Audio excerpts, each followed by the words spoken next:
Comprei o enxoval do meu neto com todo o amor que tinha no peito. A sogra do meu filho pegou cada peça, jogou no canto da sala e gritou na minha cara: "Você dá pena, pobretona. Minha filha merece luxo, e você não tem como pagar." Eu não disse uma palavra. Apenas peguei minha bolsa e saí. No dia seguinte, quando ela foi fechar a conta da maternidade, o cartão foi recusado 3 vezes.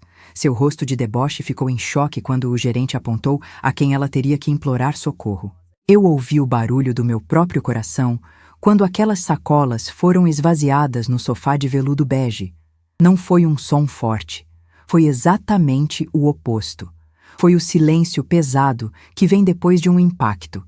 Aquele momento em que o ar some dos pulmões e o mundo para por 2 segundos enquanto o cérebro tenta processar o que os olhos acabaram de ver. Body de algodão egípcio. Macacão com bordado feito à mão. Manta térmica macia como nuvem. Toalha felpuda com capuzinho de ursinho. Tudo que eu havia escolhido com as minhas próprias mãos, peça por peça, em 5 lojas diferentes, ao longo de 2 semanas de tarde, tudo espalhado no veludo bege daquele sofá importado como se fosse resto de sacola de brechó jogada no chão de mercado. E a mulher que havia feito isso estava de pé na frente de mim com um sorriso venenoso nos lábios vermelhos, perfume caro chegando antes do raciocínio, unhas compridas de esmalte vermelho apontadas na minha direção como se eu fosse um problema que precisava ser catalogado e arquivado. "Você dá pena, pobretona." Ouvi cada sílaba com uma nitidez que nunca vou esquecer enquanto viver. Minha filha merece luxo de verdade. Importado, italiano, francês. Essas roupinhas de classe média não vão tocar na pele do meu neto. Meu neto. Ela disse meu neto como se aquela criança que ainda nem tinha nascido pertencesse exclusivamente à linhagem dela. Como se o sangue do meu filho que corria naquelas veias fosse apenas um detalhe inconveniente, uma nota de rodapé na história grandiosa que ela havia escrito para a família dela. Deixa eu te contar quem eu sou antes de te contar o que aconteceu depois. Me chamo Elvira Mendes Costa. Tenho 69 anos. E cada um deles está gravado na palma das minhas mãos. Mãos calejadas de quem começou vendendo linha de costura de porta em porta aos 16 anos, num bairro operário de Curitiba, onde as casas eram pequenas, mas as pessoas eram grandes. Mãos que aprenderam a contar dinheiro antes de aprender a economizar, que aprenderam a investir antes de aprender a gastar, que construíram tijolo por tijolo, conta por conta, loja por loja, tudo que tenho hoje sem jamais pedir favor de ninguém que não fosse merecido. Hoje sou dona de 3 lojas de aviamentos e confecções no atacado e de uma distribuidora que abastece 230 clientes fixos entre costureiras, ateliês e pequenas confecções espalhadas pelo Paraná e Santa Catarina. Herdei metade disso com o meu falecido marido, Maurício Costa, que se foi há 14 anos de um infarto súbito numa tarde de terça-feira, enquanto tomava o café da manhã. A outra metade construí sozinha depois que ele se foi, porque parar nunca foi opção. Tenho 2.300.000 depositados no Banco do Brasil, fruto de 40 anos de suor, disciplina e uma virtude que ninguém me ensinou, mas que aprendi cedo. Humildade não é fraqueza. Humildade é estratégia. Moro na mesma casa térrea do bairro Água Verde que comprei há 40 anos. Dirijo um Gol branco de 2018 que está com revisão em dia.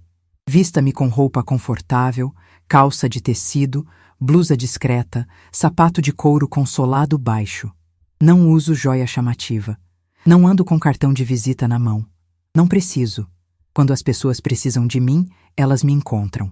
Leandra Fonseca nunca precisou me encontrar. Por isso, ela nunca me viu. Agora deixa eu te contar como aquela tarde de sábado começou. Passei as 2 semanas anteriores pesquisando sobre enxoval de bebê com uma atenção de quem está montando um contrato comercial. Não porque eu não soubesse o que estava fazendo, mas porque queria que fosse perfeito. Fui à loja da mamãe no Batel na segunda-feira. Passei 1 hora com a vendedora examinando bodes de diferentes tecidos. Fui à Boutique Petit no Shopping Pátio Batel na quarta, onde encontrei os macacões com bordado à mão que me encantaram. Na sexta, fui até uma loja especializada em artigos importados no Santa Felicidade. onde comprei as mantas térmicas que vinham embaladas em caixa de presente, cheirando a lavanda. No sábado seguinte, fui em mais 2 lojas, até encontrar as toalhas de banho com capuz de ursinho que eu havia visto numa foto numa revista de maternidade. Gastei R$ 4.000. Não porque 4.000 era tudo que eu podia, mas porque 4.000 era o suficiente para dizer o que eu queria dizer. Eu pensei em você, nenê. Eu te esperava. Eu te escolhi. Embrulhei tudo com papel de presente branco de gramatura pesada, aquele que não amassa. Coloquei fita de cetim num tom claro, que havia comprado na minha própria loja porque queria que fosse bonito. Dobrei as pontas com capricho como minha mãe me ensinou, aquela dobra de 4 dedos que deixa o canto firme e elegante. Pus as 3 sacolas grandes no banco de trás do Gol e dirigi até o Ecoville numa tarde de sábado com o coração cheio de uma expectativa que eu não conseguia nomear direito. Era a expectativa de ser avó pela primeira vez. Meu único filho, Lucas, 35 anos, contador, havia se casado com Jéssica Fonseca 2 anos antes, numa cerimônia onde eu me sentei na fileira de trás porque a Leandra havia me informado, gentilmente, que a primeira fileira era reservada para a família da noiva e que, como eu era viúva, talvez fosse mais adequado que eu ficasse numa posição mais discreta. Eu havia engolido aquilo em seco. Me sentei na terceira fileira, de tailleur cinza, assistindo meu filho se casar pela lateral, enquanto a mãe da noiva ocupava o centro do palco com um vestido drapeado e uma tiara que brilhava mais que a esperança dos jovens ao altar. Havia engolido muita coisa ao longo desses 2 anos de casamento do Lucas com a Jéssica. Havia engolido os natais sem convite. Os aniversários onde eu ficava sabendo pelo WhatsApp que havia sido uma festa pequena, íntima, família da Jéssica. Havia engolido a vez que a Leandra se referiu a mim como a mãe do Lucas, aquela senhora simples do Água Verde, numa reunião de família onde eu estava presente na mesma sala, a 2 metros de distância, como se eu fosse não apenas invisível, mas também surda. Havia engolido. Sempre engoli, porque Lucas era meu filho e eu o amava mais do que qualquer orgulho que eu pudesse sentir. E porque aprendi cedo que há batalhas que não valem a energia da luta. Mas naquele sábado eu não fui lá para lutar. Fui com 3 sacolas de presente e um coração aberto. Toquei a campainha.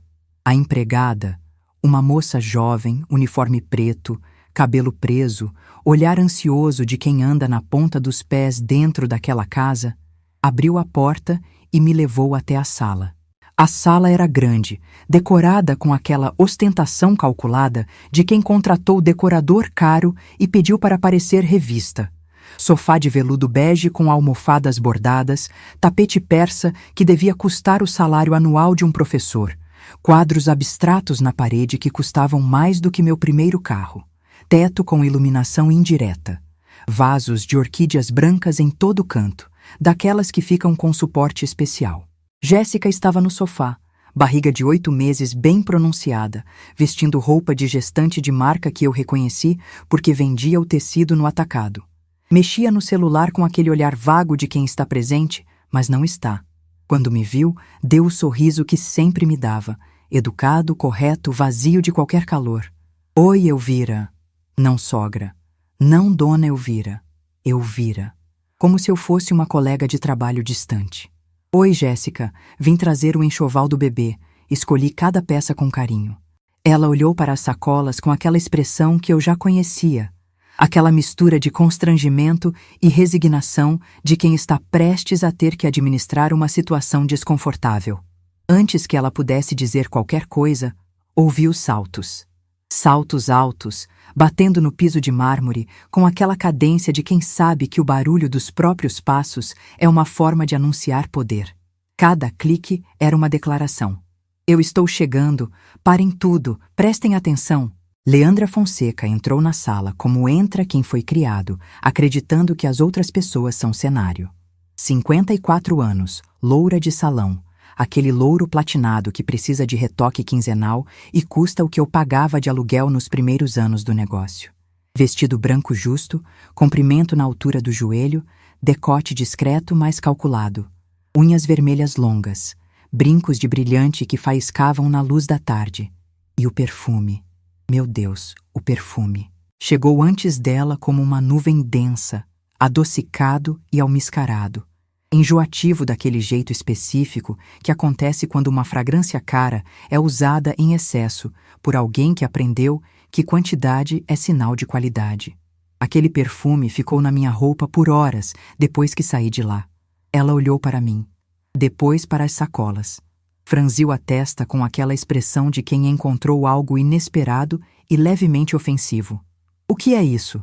O tom era o de quem pergunta sobre um inseto na sala. É o enxoval que comprei para o meu neto. Mantive a voz neutra. Aprendi cedo que tom revela fraqueza antes que as palavras revelem intenção. Ela se abaixou, aquela curva calculada de quem faz questão de não amassar o vestido, e abriu a primeira sacola com 2 dedos, os 2 dedos das unhas vermelhas, com o cuidado de quem manuseia algo potencialmente contaminado. Tirou o bode de algodão branco com bordado à mão. Olhou. Virou de um lado, de outro. Depois o colocou de volta na sacola como quem devolve um recibo de compra que não vai usar. Empurrou a sacola em direção a mim com a ponta do sapato. Um gesto tão pequeno, tão casual, tão definitivo na sua crueldade cotidiana. Jéssica, você não vai usar isso. Jéssica abriu a boca. Mãe, deixa a... O olhar da Leandra a cortou no meio da frase como tesoura em fio de costura. Jéssica fechou a boca. Desviou o olhar para o celular. Ficou quieta. Então, Leandra pegou a segunda sacola. E dessa vez, não retirou uma peça. Despejou tudo no sofá, num gesto amplo, os macacões, os bodes, as toalhas, as mantas, o papel de presente amassando, a fita de cetim descaindo, tudo espalhado naquele veludo bege caro como mercadoria de calçada. E me olhou nos olhos. Você dá pena, pobretona, disse com uma clareza que não admitia ambiguidade. Minha filha merece luxo de verdade, importado, italiano, francês. Essas roupinhas de classe média não vão tocar na pele do meu neto. Fez uma pausa de efeito, aquela pausa de quem está acostumada a discursar. Elvira, eu sei que você faz o que pode, mas o que você pode não é suficiente para o padrão da minha família. Então, por favor, não traga mais presentes. A gente já encomendou tudo que o bebê precisa. De Paris. Sorriso. Aquele sorriso afiado como lâmina. Você entende, né? Senti meu rosto queimar. Não de vergonha. Tenho quase 70 anos e aprendi a não ter vergonha da minha origem. Queimou de raiva.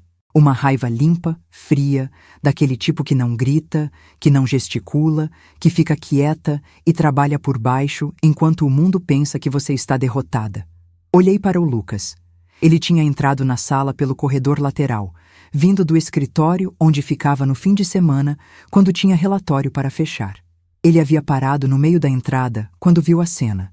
Via as roupas espalhadas no sofá. Via a expressão da sogra. Via meu rosto. E ficou parado naquela posição de quem congelou num fotograma. Corpo inclinado ligeiramente para frente, mãos nos bolsos, olhar baixo. 35 anos, altura de 1,80 m, ombros largos de um homem adulto, e ali estava ele parecendo um menino de 5 anos esperando para saber se ia apanhar. Ele não disse uma palavra. Não recolheu as roupas. Não colocou a mão no ombro da sogra e disse: "Precisa não, dona Leandra. Não veio até mim." Não fez absolutamente nada, além de ficar parado naquele corredor, com os olhos no piso de mármore importado da casa, que a família da esposa havia comprado para o casal. Eu olhei para ele por 3, 4, 5 segundos. Contei internamente, esperando, dando ao meu filho a chance de ser o homem que eu havia criado. Ele não foi. Naquele momento, algo se assentou dentro de mim com a solidez de uma pedra que cai no fundo de um lago. Não foi decisão dramática. Foi apenas o reconhecimento claro e frio de que aquela situação havia chegado ao ponto em que não havia mais nada a fazer ali dentro daquela sala naquele momento. Olhei para a Leandra uma última vez.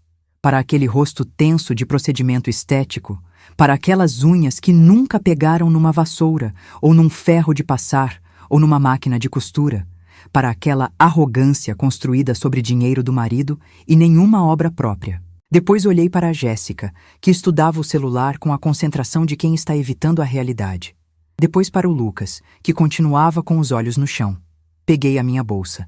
A mesma bolsa de couro que comprei há 8 anos numa loja popular do centro, que já está com o fecho um pouco frouxo, mas que guarda tudo o que preciso. Me levantei do sofá com calma, sem pressa, sem drama. Tudo bem, eu disse. Desculpe o incômodo. Andei até a porta. Passei pelo Lucas sem olhar. Saí pela porta da frente que a empregada abriu com um olhar de constrangimento que ela não conseguiu esconder completamente.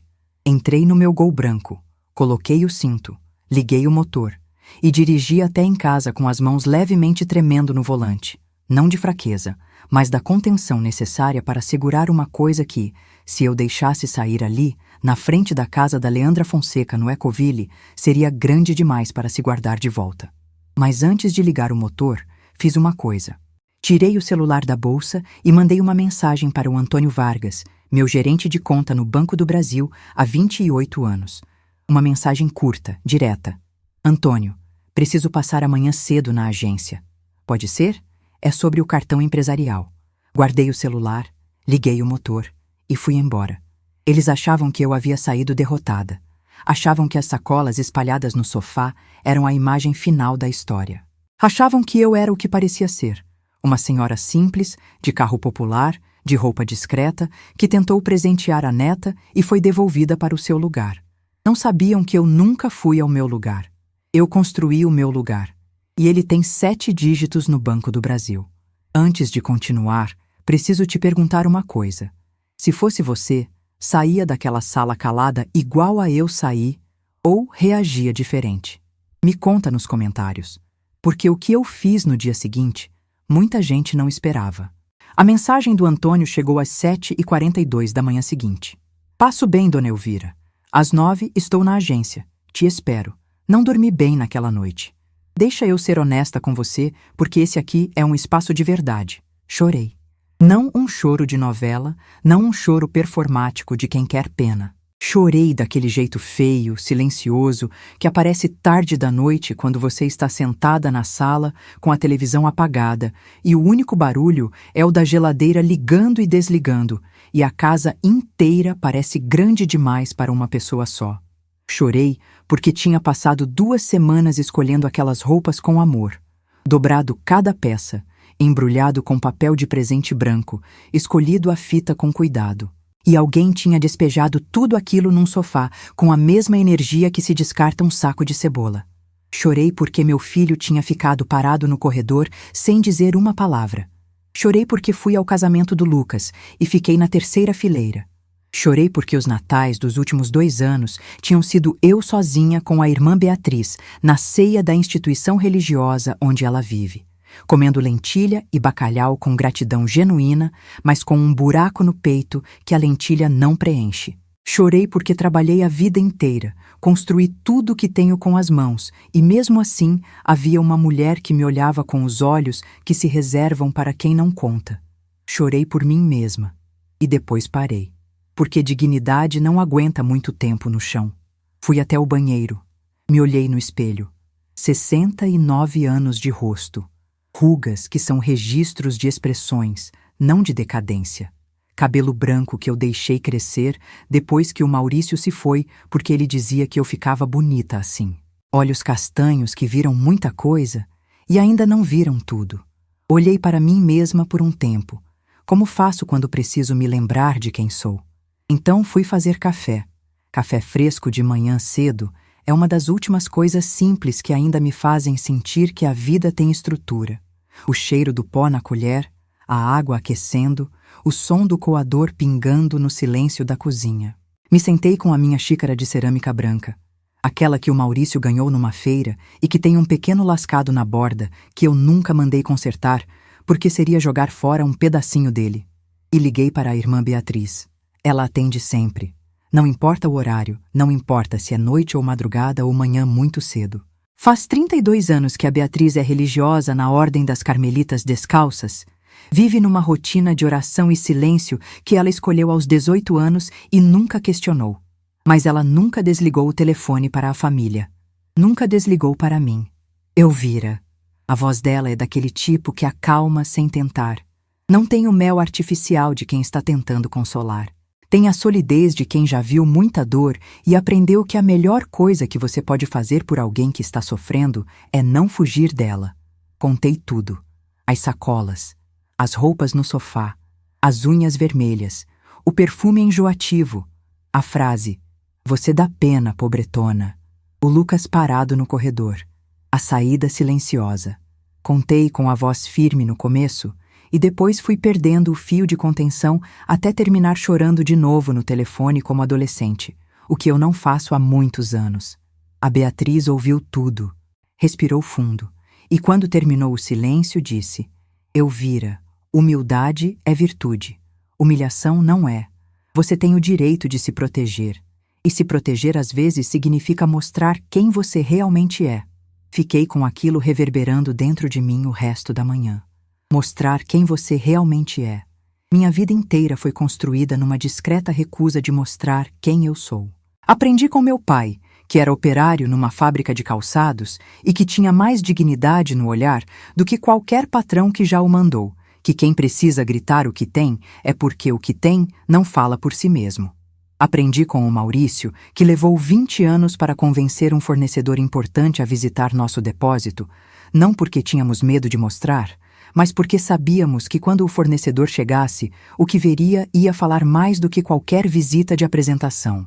Aprendi na pele que o dinheiro de verdade não grita, ele sussurra. E quem sabe ouvir, ouve. Mas há momentos em que o sussurro não chega, em que a outra pessoa está gritando tão alto que o sussurro se perde. E nesses momentos, às vezes, você precisa falar um pouco mais alto. Não por vaidade, por necessidade. Passei o domingo inteiro fazendo as contas. Não as contas do negócio, que Célia cuida com uma competência que me deixa tranquila dormir à noite.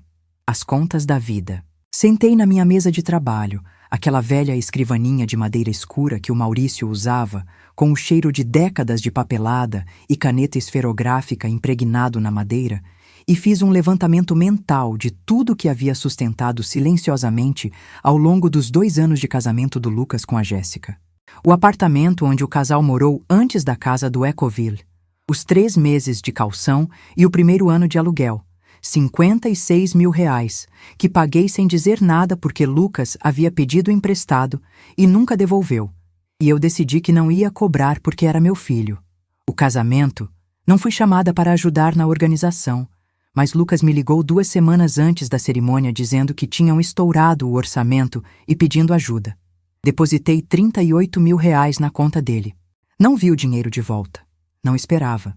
O consultório de dentista da Jéssica, que ela havia aberto uma clínica estética com uma sócia que sumiu depois de 6 meses levando os equipamentos, Lucas me pediu R$10 mil para ajudar a fechar os prejuízos.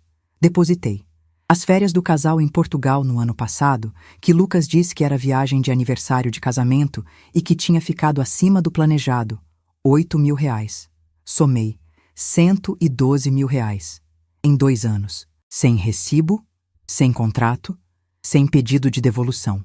Dinheiro que saiu da minha conta e entrou na vida deles como se entrasse num buraco sem fundo. E naquele sábado, a mãe da esposa do meu filho havia me chamado de pobretona. Sentei com aquele número na cabeça por um tempo. R$112 mil. Não com raiva, com clareza, com aquela clareza fria que vem quando você finalmente olha para uma situação sem a névoa do amor filial encobrindo os fatos. Na segunda-feira de manhã, vesti a mesma roupa que usaria qualquer outra segunda. Calça de tecido cinza, blusa bege de manga comprida, sapato de couro preto. Peguei a bolsa, entrei no carro e fui até a agência do Banco do Brasil no centro do Água Verde, onde tenho conta há 28 anos.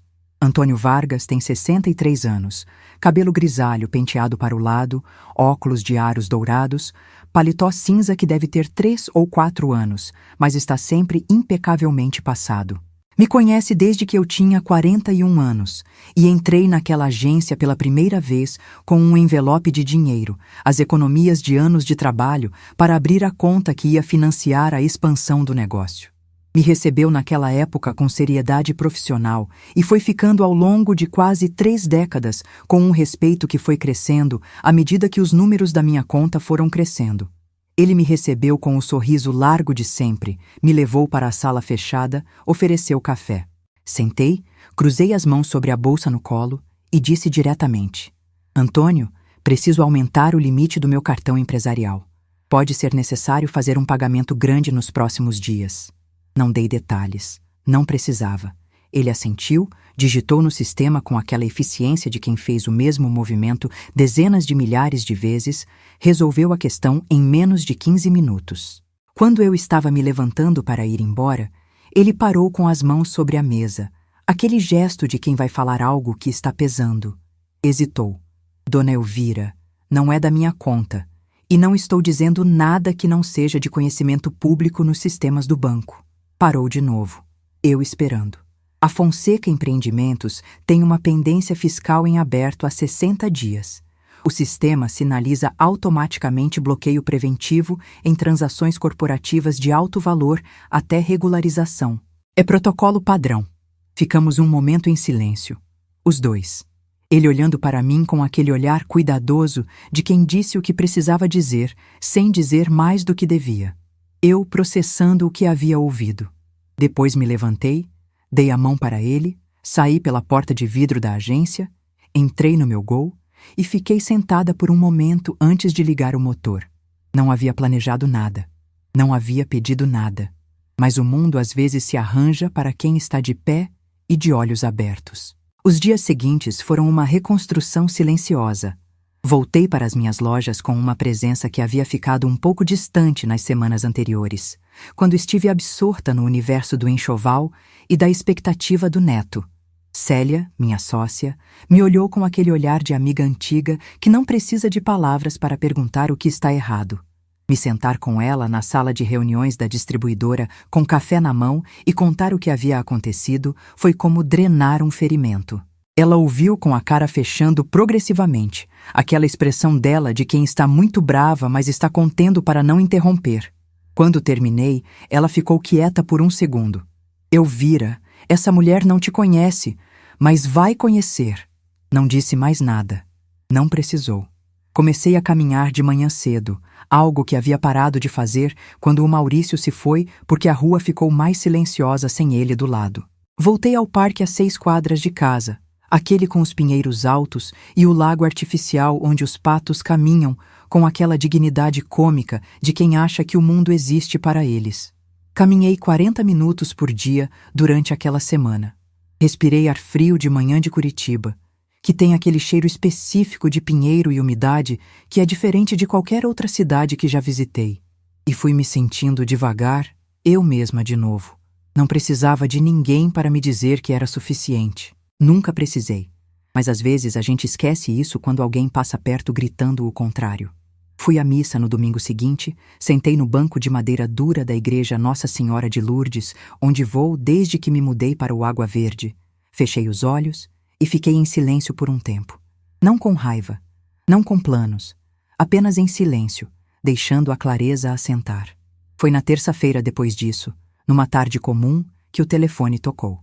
Lucas. Voz emocionada, aquela voz de quem está tentando ser controlado e não está conseguindo muito bem. Mãe, nasceu. Você é avó. É um menino, Gabriel. Fechei os olhos um segundo. Gabriel. Meu neto se chamava Gabriel. Abri os olhos. Perguntei, com a voz mais neutra que consegui. Posso ir lá conhecer ele? A pausa que seguiu foi suficiente para eu entender o que vinha a seguir, mesmo antes de ele falar. Mãe, é que a Leandra está aqui, e ela disse que é melhor você vir outro dia quando estiver mais calmo. Desliguei o telefone sem responder. Fiquei sentada na sala da minha casa, sozinha, com meu neto a 4 quilômetros de distância, num quarto de maternidade de luxo que eu não podia entrar porque a mulher que me havia chamado de pobretona havia decidido que o meu lugar ainda não era ali. Chorei pela segunda vez. Mas eram lágrimas diferentes. Não eram lágrimas de dor.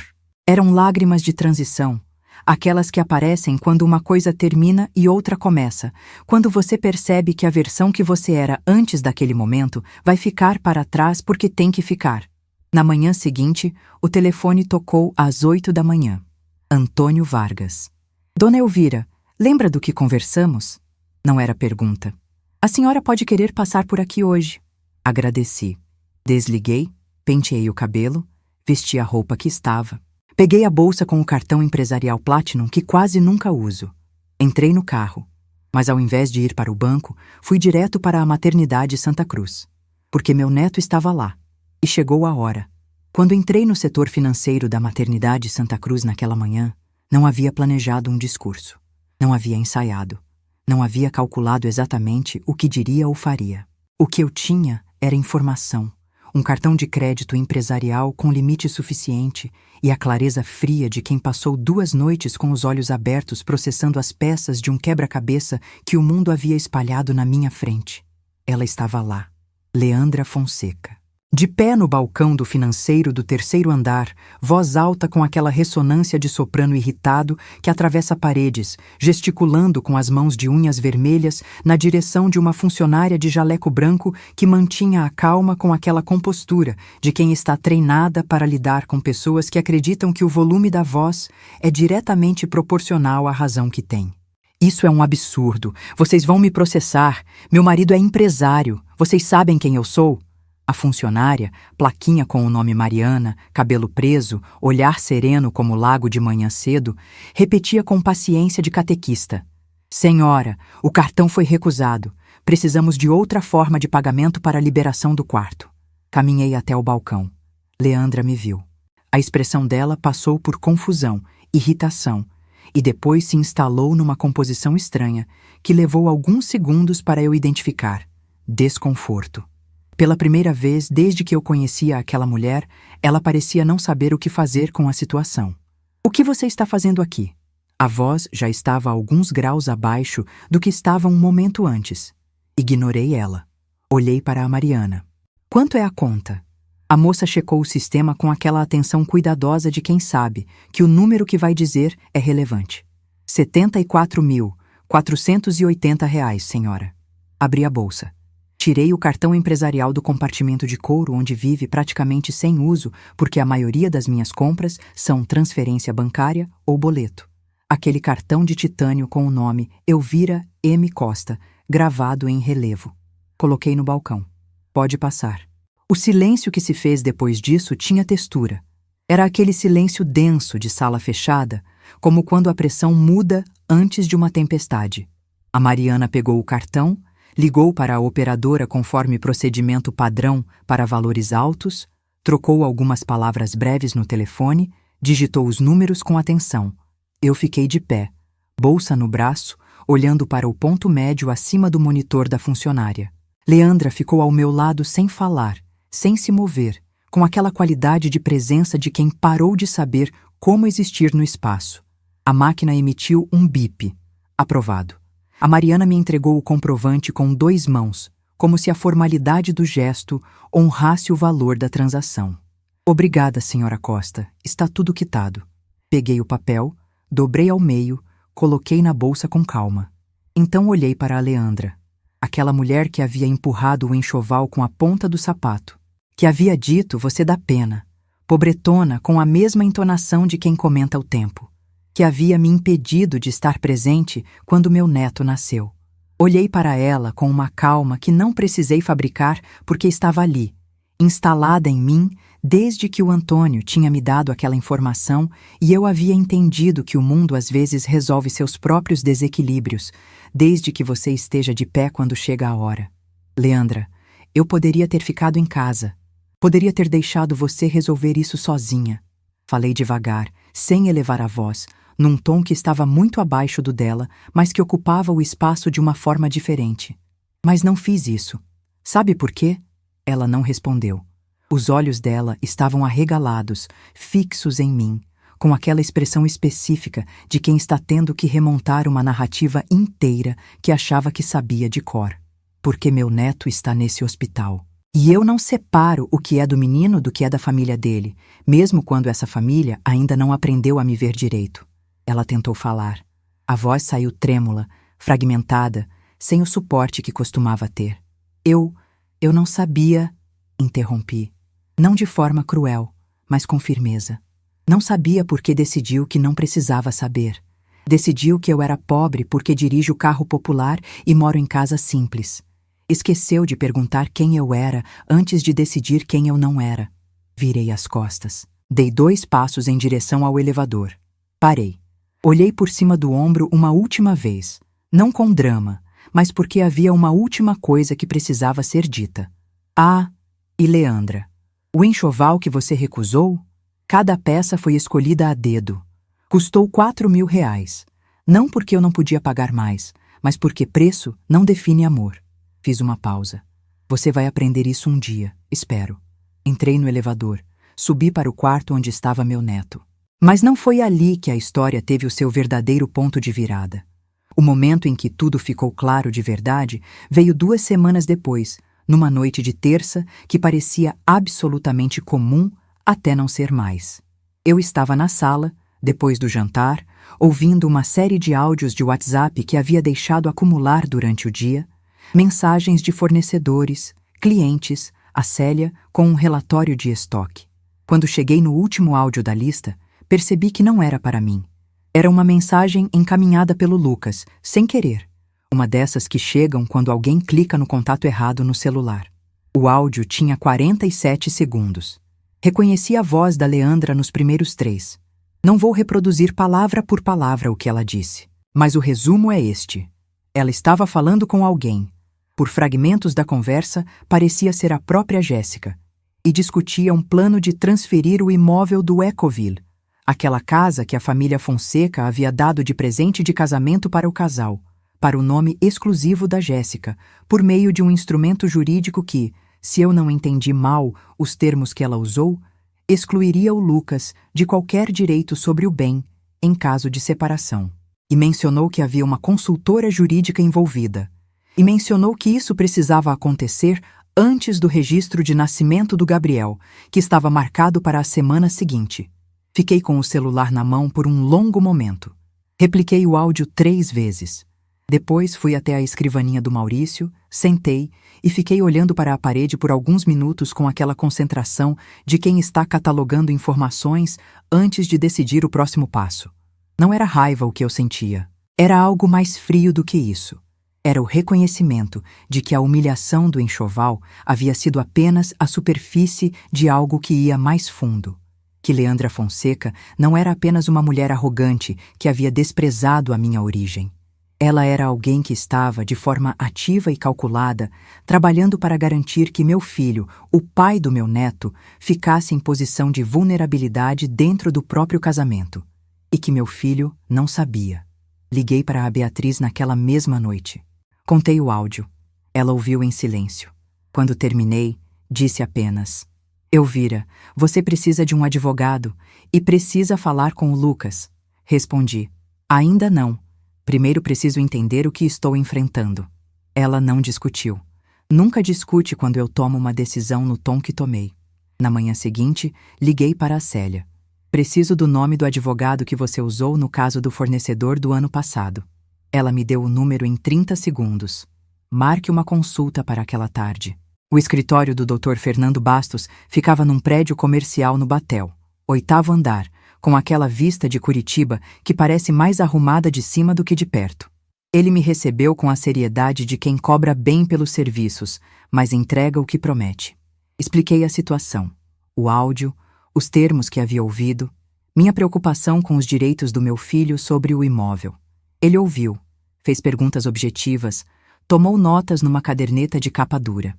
Depois me olhou sobre os óculos e disse: Dona Elvira, o que a senhora descreveu, se estiver configurado da forma como ouviu, pode caracterizar um instrumento prejudicial aos interesses do seu filho no patrimônio conjugal. Preciso ver o áudio e, se possível, identificar o instrumento jurídico que está sendo usado. Combinamos de nos encontrar novamente 2 dias depois. Mas antes de chegar lá, fui verificar algo que havia ficado no fundo da minha cabeça desde a conversa com o Antônio. A pendência fiscal da Fonseca Empreendimentos. Não precisei fazer nada ilegal para descobrir o que havia ali. A informação estava disponível nos sistemas públicos de consulta de débitos tributários. Sentei no computador da distribuidora com a Célia ao meu lado e abrimos o portal da Receita Federal. A Fonseca Empreendimentos tinha um débito em aberto de R$ 342 mil em tributos federais, mais uma notificação de autuação do exercício anterior que estava em fase de contestação administrativa. O bloqueio preventivo que o Antônio havia mencionado era real. Qualquer transação bancária de alto valor da empresa ficaria sinalizada pelo sistema até a regularização da pendência. Célia me olhou. Elvira, você sabia disso? Respondi. Sabia que havia algo. Não sabia o tamanho. Ela ficou quieta por um momento. Então, quando ela tentou pagar a maternidade com o cartão corporativo, completei. O sistema bloqueou automaticamente. Não foi acidente. Foi protocolo. Fechei o computador. Fiquei sentada um momento pensando naquilo. A mulher que havia me chamado de pobretona, que havia encomendado enxoval de Paris para o neto, que morava numa mansão no Ecoville, estava com o cartão da empresa bloqueado por uma pendência tributária de R$342 mil. O dinheiro que ela exibia não era dela. Era montagem. Não era informação para usar como arma, era informação para entender o terreno. Porque quando você sabe em que chão está pisando, você sabe onde colocar o pé. Voltei ao doutor. Fernando Bastos com o áudio e com a informação da consulta pública. Ele ouviu tudo, fez mais perguntas, consultou a legislação em tempo real no computador. Ao final da reunião, me deu um panorama. O instrumento que a Leandra estava tentando usar para blindar o imóvel em nome da Jéssica era um instrumento legítimo, mas tinha condições de aplicação específicas. Se o imóvel havia sido dado como presente de casamento para o casal, a tentativa de transferência unilateral para nome exclusivo da esposa, sem o consentimento do marido, poderia ser contestada. O seu filho precisa ser informado, dona Elvira. E precisa agir se quiser proteger seus direitos. Eu posso ajudá-lo se ele quiser. Perguntei.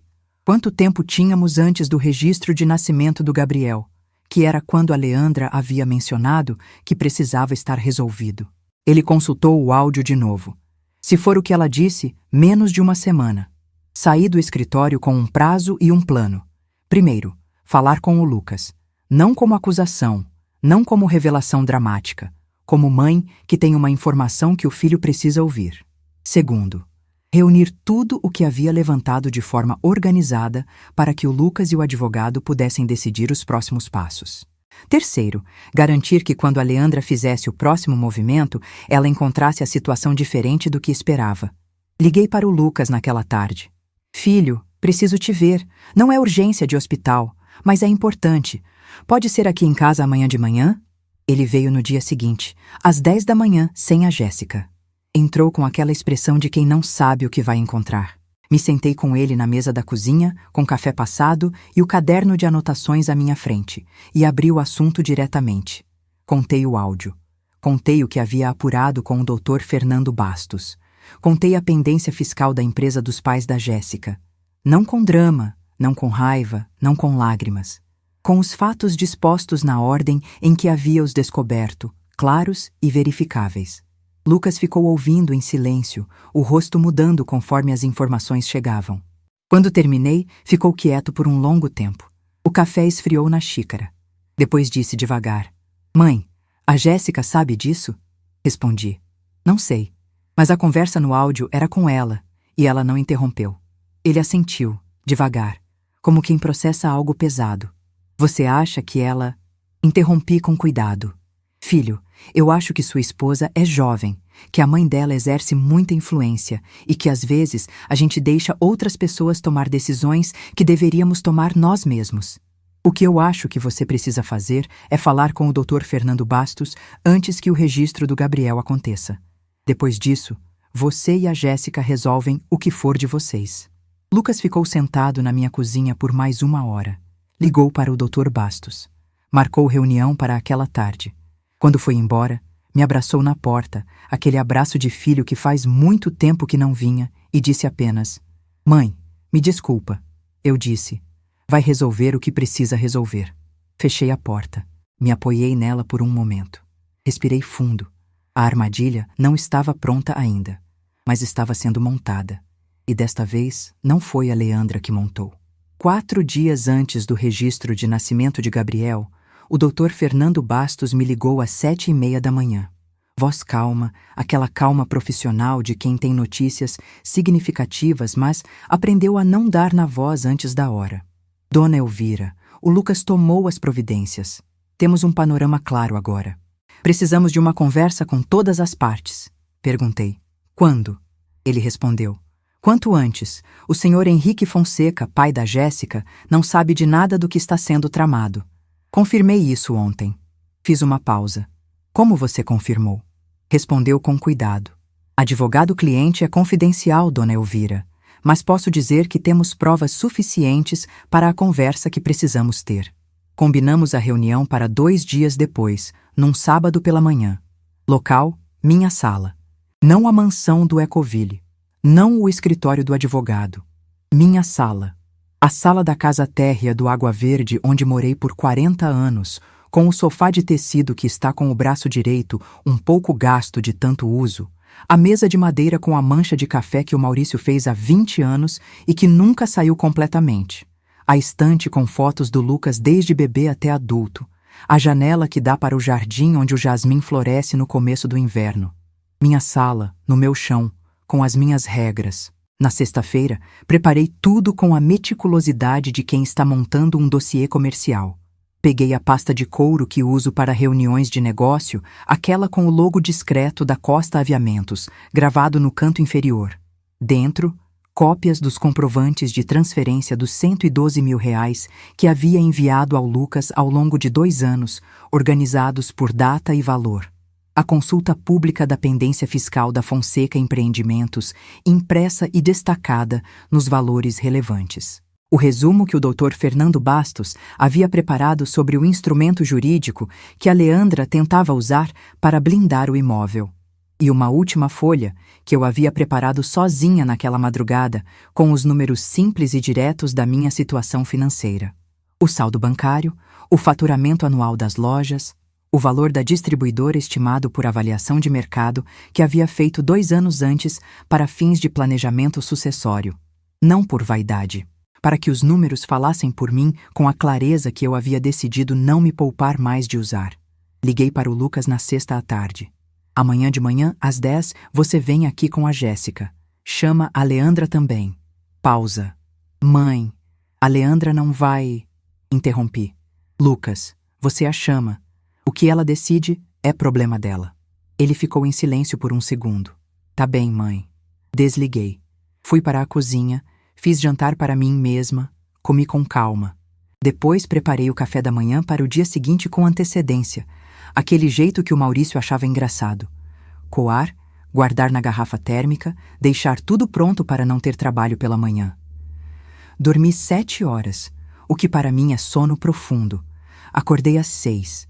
Caminhei no parque, voltei, tomei banho, vesti minha melhor roupa de reunião. Blazer cinza chumbo de tecido bom que comprei há 5 anos e que cai impecável no ombro, calça preta reta, sapato de couro com pequeno salto. Me olhei no espelho.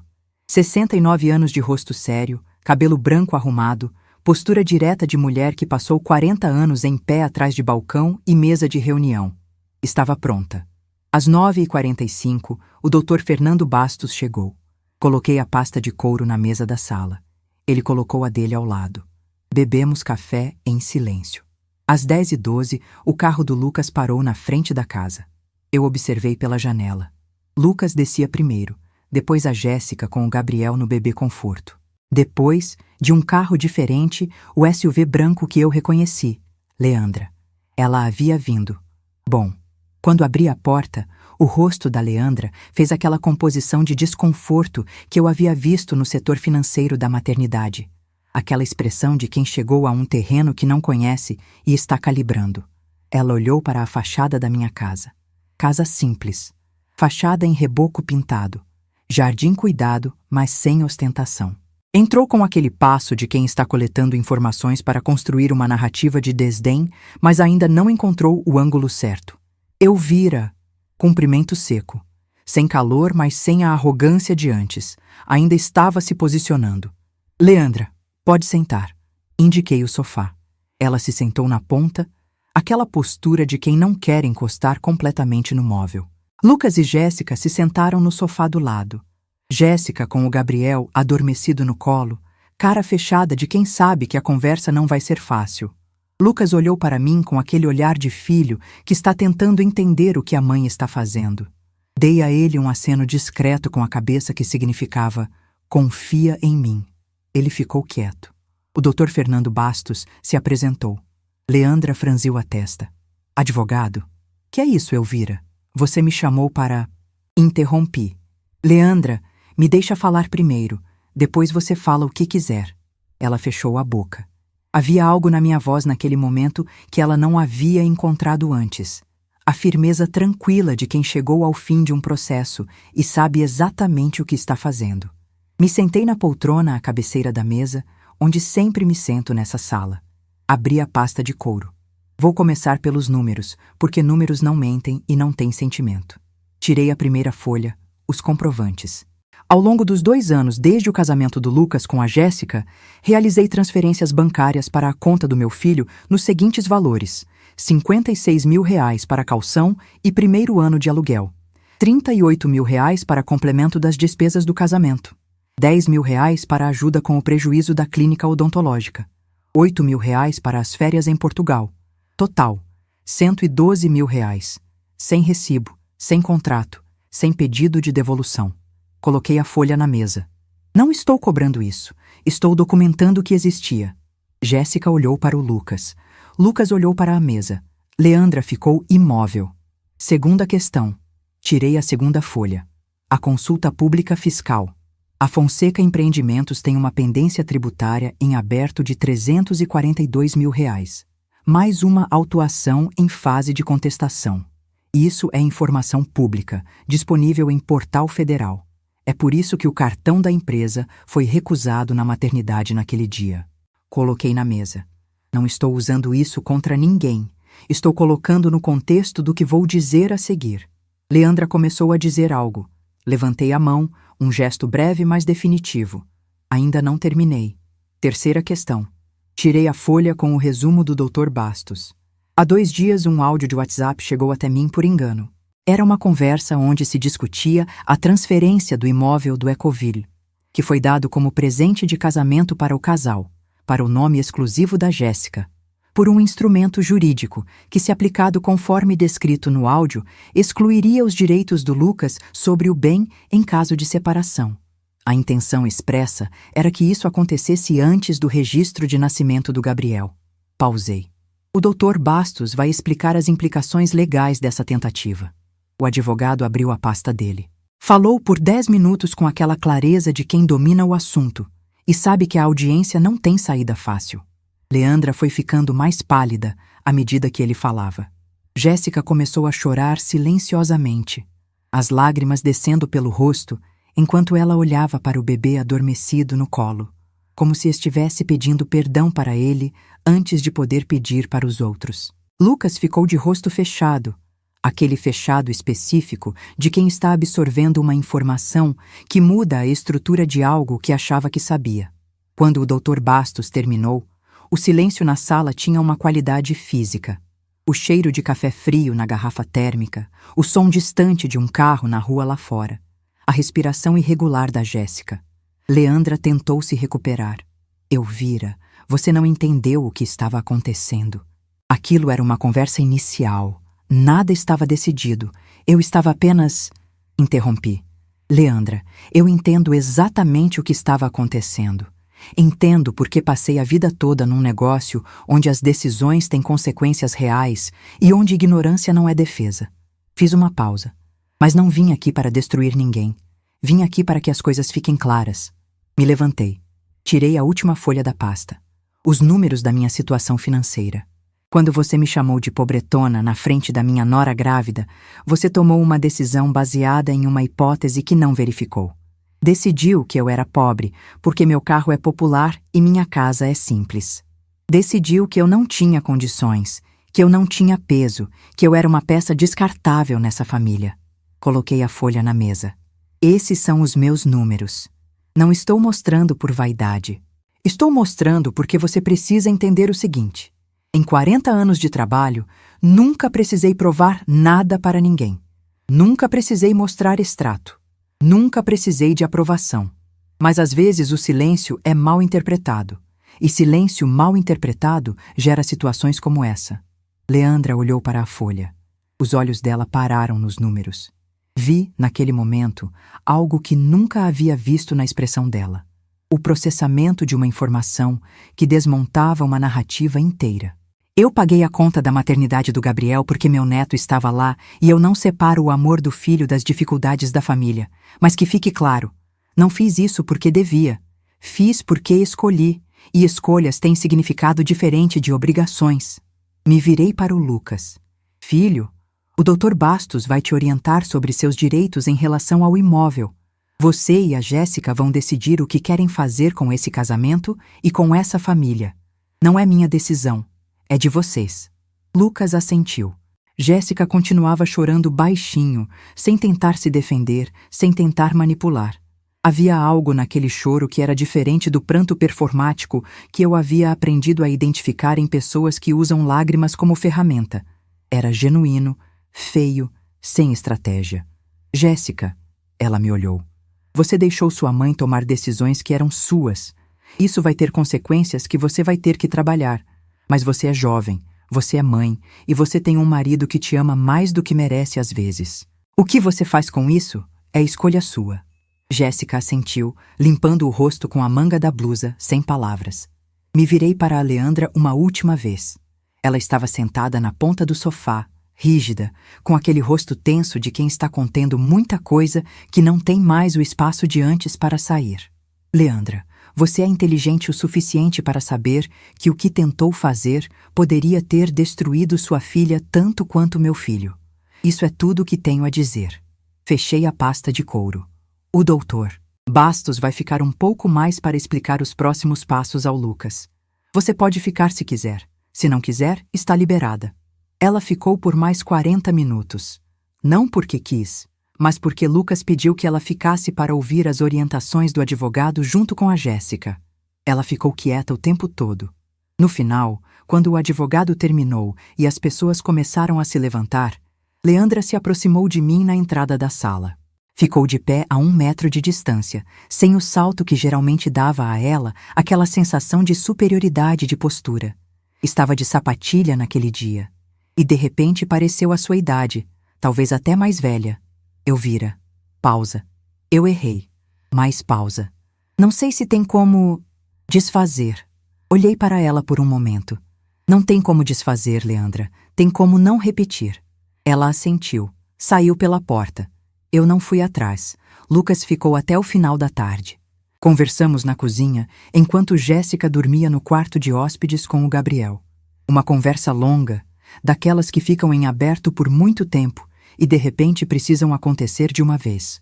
Sobre a covardia da Sala naquele sábado do enxoval. Sobre os 112 mil reais que eu nunca cobrei, mas que existiam.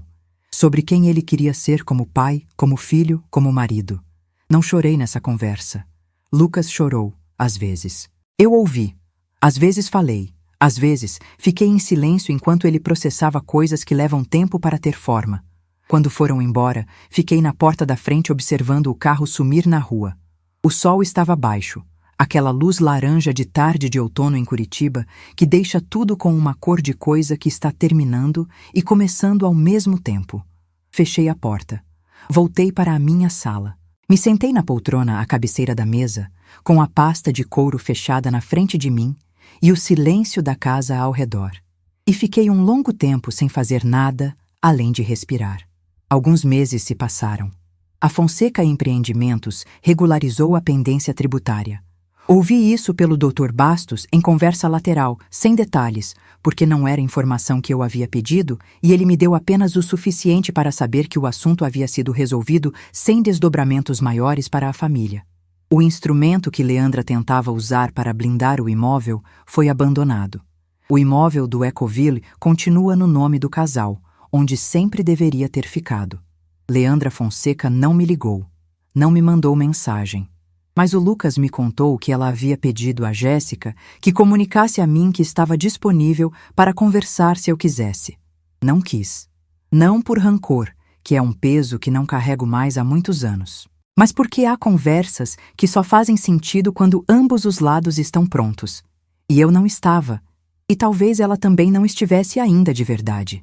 A educação que eu mando de volta quando o Lucas traz recados dela é genuína.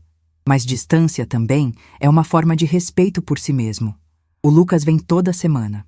Às vezes com a Jéssica, às vezes sozinho. Traz o Gabriel sempre. Meu neto tem 3 meses e já reconhece minha voz. Pelo menos é isso que eu escolho acreditar quando ele para de chorar quando me aproxima e fica me olhando com aqueles olhos enormes e escuros que são a cara do Maurício jovem. Jéssica está diferente, mais quieta, mais direta, menos daquele verniz de influenciadora que cobria cada palavra. Não somos amigas íntimas, mas somos respeitosas. É o começo de alguma coisa que pode se tornar mais com o tempo, se ambas quisermos. O enxoval que eu comprei está sendo usado. Jéssica me pediu as peças de volta, disse que queria que o Gabriel vestisse o que a avó havia escolhido com amor. Devolvi tudo sem cerimônia, sem comentário. Porque sim, era sobre ele. Sempre foi. Lucas me pediu desculpas formalmente numa tarde de sábado na minha cozinha, sentado na mesma cadeira onde sempre se sentou desde criança, com o café na frente e as palavras escolhidas, com o cuidado de quem sabe que uma desculpa que não custou nada não vale nada. Ele disse: "Mãe, eu fiquei parado naquele corredor. Eu vi e não fiz nada. Não tem justificativa que preste." Ouvi até o fim. Depois disse: "Lucas, você é meu filho e eu te amo. Mas o homem que você vai ser de agora em diante é mais importante do que o homem que você foi naquele sábado. Usa isso como régua." Ele assentiu. Ficamos em silêncio por um momento. Depois aqueci o café e mudamos de assunto. Não aceitei o Lucas de volta como se nada tivesse acontecido. Aceito ele como filho, com tudo o que isso significa, incluindo a decepção e a reparação. Mas não fingi que aquela tarde não existiu, porque fingir seria desonrar a própria dor, e minha dor sempre foi honesta. A irmã Beatriz veio me visitar no mês passado. Ficou 2 dias, dormiu no quarto de hóspedes, comemos junto, rezamos juntas na minha sala numa manhã fria de domingo, com a luz entrando pela janela do jardim. Na tarde do 2º dia, sentadas com chá na varanda, ela disse: "Elvira, você saiu desse ano diferente." Perguntei: "Melhor ou pior?" Ela pensou por um momento. "Mais inteira." Gostei dessa palavra. Inteira. Não vencedora, não vingada, não superior. Inteira. Porque é isso que essa história foi no fundo, quando tiro a camada da humilhação e da injustiça e do dinheiro e dos documentos legais. Foi uma história sobre me recusar a me fragmentar para caber num espaço que alguém havia decidido que era meu. Fui a vida inteira a mulher que trabalhava, a mulher que construía, a mulher que sustentava em silêncio, a mulher que engolia em seco porque o amor e a família valiam mais que o orgulho. E tudo isso é verdade. Continuará sendo verdade. Mas há uma linha. E quando alguém pisa nessa linha com a arrogância de quem acha que você não vai notar ou não vai reagir, a resposta não precisa ser raiva. Pode ser simplesmente clareza. Clareza fria, documentada, irrefutável. A clareza de quem passou 40 anos aprendendo que o dinheiro de verdade não grita, que o poder de verdade não precisa de plateia, e que dignidade não é o que você exibe para os outros verem. É o que você protege quando acha que ninguém está olhando. Vivo meus dias com a mesma simplicidade de sempre. Acordo cedo, caminho no parque, tomo café na xícara com um lascado na borda. Vou às lojas, converso com a Célia, cuido do que é meu com o cuidado de quem sabe o valor do que tem, porque lembrou de onde veio para ter. Visito a Beatriz uma vez por mês, recebo o Lucas e o Gabriel uma vez por semana. E nas noites mais quietas, quando a sala está em silêncio e a única luz é a do abajur de canto, pego a foto do Maurício que fica na prateleira da estante e fico um momento com ela na mão. Não de tristeza, de gratidão. Por tudo que construímos juntos. Por tudo que continuei construindo depois que ele se foi. Por nunca ter deixado o tamanho da minha conta bancária definir o tamanho da minha dignidade, mas também por nunca ter deixado a minha dignidade ser pisoteada por quem confundiu humildade com fraqueza. Dignidade não se compra, mas às vezes precisa ser paga. E quando precisa, eu pago, sem piscar. Se essa história chegou até você, é porque ela era para chegar. Compartilha com alguém que precisa lembrar que humildade não é fraqueza. Se inscreve no canal e clica na próxima história que está aparecendo na tela agora, porque ela é ainda mais forte do que essa.